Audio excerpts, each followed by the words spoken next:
أعوذ بالله من الشيطان الرجيم.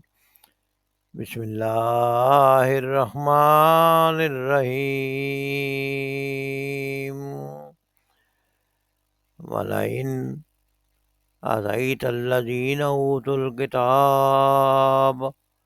بكل آية ما تبعوا قبلتك.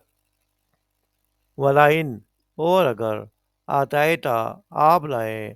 الذین جنہیں اوت الکتاب دی گئی کتاب یا اہل کتاب لوگ بکل تمام آیت نشانیاں ما تابعو وہ پیروی نہ کریں گے قبلتک آپ کے قبلے کی وما اور نہیں انت بتابعین آپ پیروی کرنے والے ہیں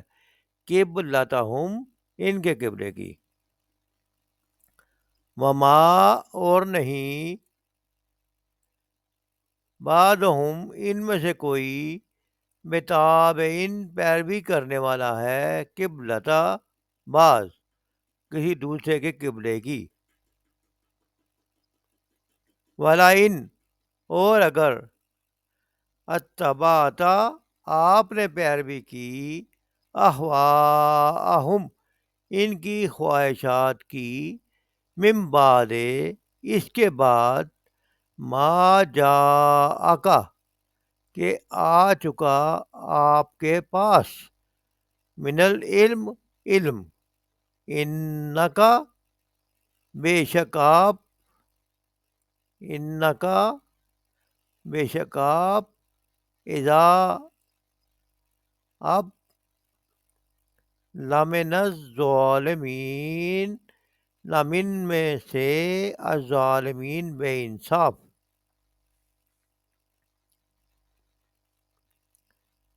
وَلَئِنْ آتَيْتَ الَّذِينَ اور اگر آپ لے آئیں ان کے پاس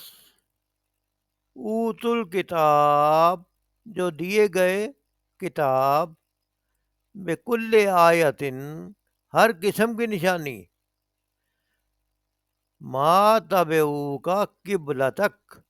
تو پھر بھی نہیں یہ پیروی کریں گے آپ کے قبلے کی وما انت بتابعین قبلتہم اور نہ آپ پیروی کرنے والے ہیں ان کے قبلے کی وما بعضہم بتابعین قبلۃ بعض اور نہ ان میں سے کوئی پیروی کرنے والا ہے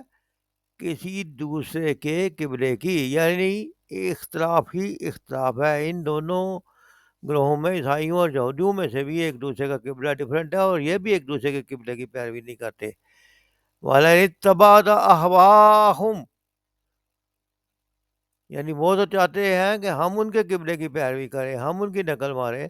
تو اللہ تعالیٰ فرما رہے ہیں وَلَئِنِ اتَّبَعْتَ أَهْوَاءَهُمْ اور البتہ اگر آپ نے پیروی کی ان کی خواہشات کی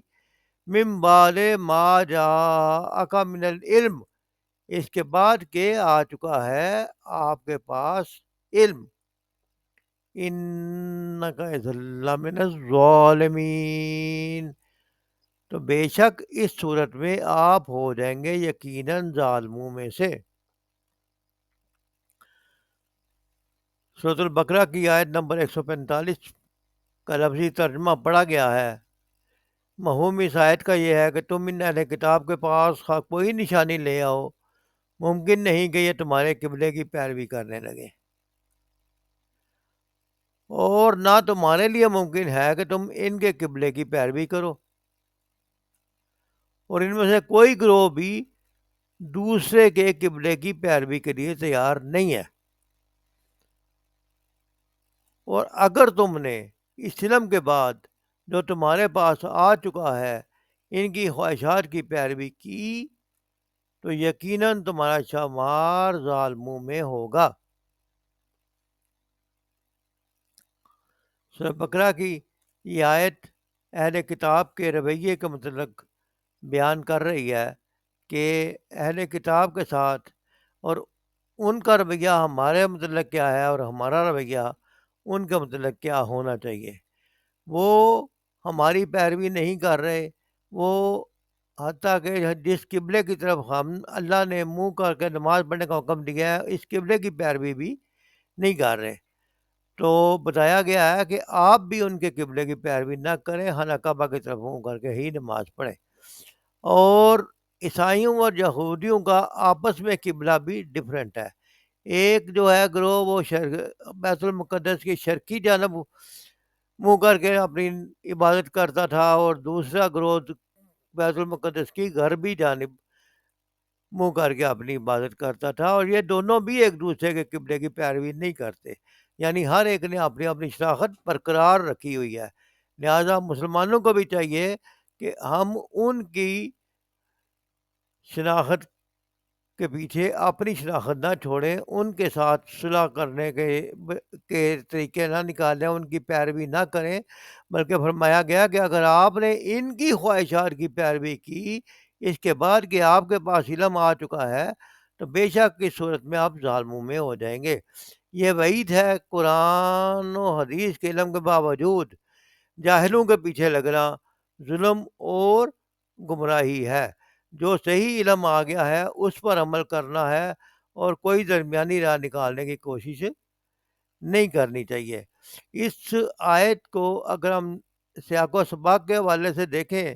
تو اس آیت میں واضح طور پر پیغام دیا گیا ہے کہ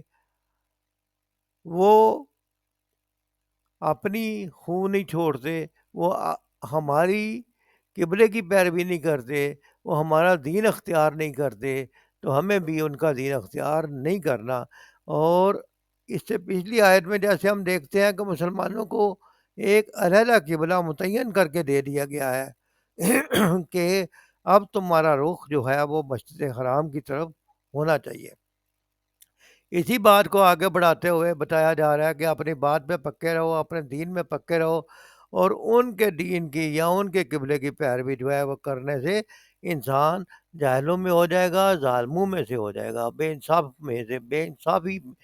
کا مرتکب ہوگا۔ اللہ تعالیٰ سے دعا ہے کہ اللہ تعالیٰ ہمیں دین کو صحیح پڑھنے، سمجھنے اور اس پر عمل کرنے کی توفیق عطا فرمائے۔ اور اس علم کے بعد جو ہمارے پاس آ چکا ہے ہم غیر مسلم کی خواہشات کی پیروی نہ کریں تاکہ ہمارا شمار